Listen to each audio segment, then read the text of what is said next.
Welcome to my channel. In this video, I'll walk you through my process of designing and painting sneakers. So to do that, I'm using Nazca Colors fabric paints. They are also suitable for leather. For precision ideal work, highlights and details, I'm using a 000 synthetic brush. My vision was to paint the flowers on the black background to make their colors pop. The only downside is that I have to apply several layers because the first ones are quite transparent and not very vibrant. I didn't want to fill every inch with roses, yet the black space at the top felt a little too bare.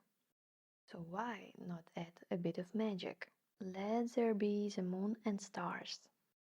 The Nike swoosh used to be a dark green, but I repainted it, because the base colors, yellow and black, won't look very good against dark green.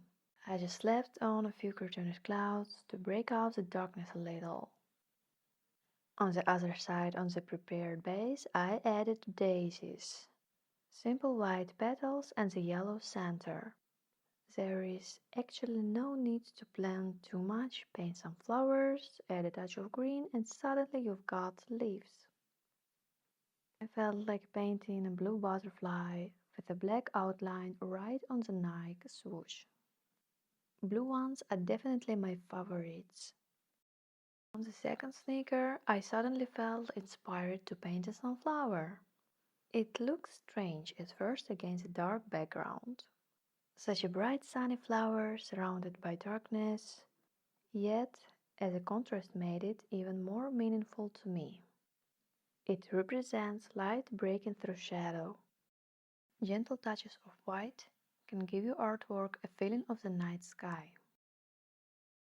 To paint the flower disc, I used both black and a couple of shades of brown. You can play around with those colors. In this piece I depict a botanical illustration. I made thin light stems and heart-shaped leaves.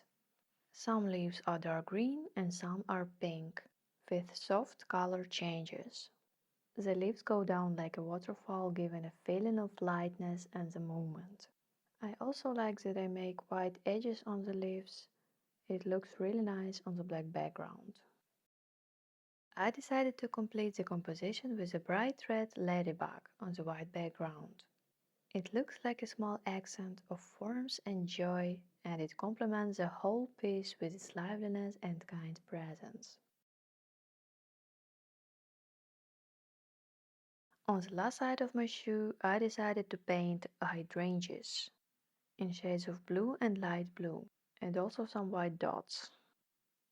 You can recognize these flowers by their round clusters made of many tiny petals. I just want to hint that it's not that hard to illustrate. Next to the cool toned flowers, I decided to paint a warm reddish ginger butterfly. I have no idea why. It just kind of happens in the process naturally. But still it turned out pretty cute in the end.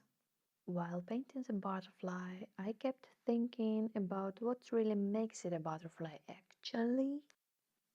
I mean the energy and the form that make a butterfly what it is. But we won't dwell on that.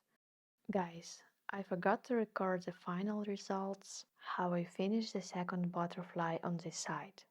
But I do have a photo of it. If you like the video, give it a thumbs up and see you in the next one.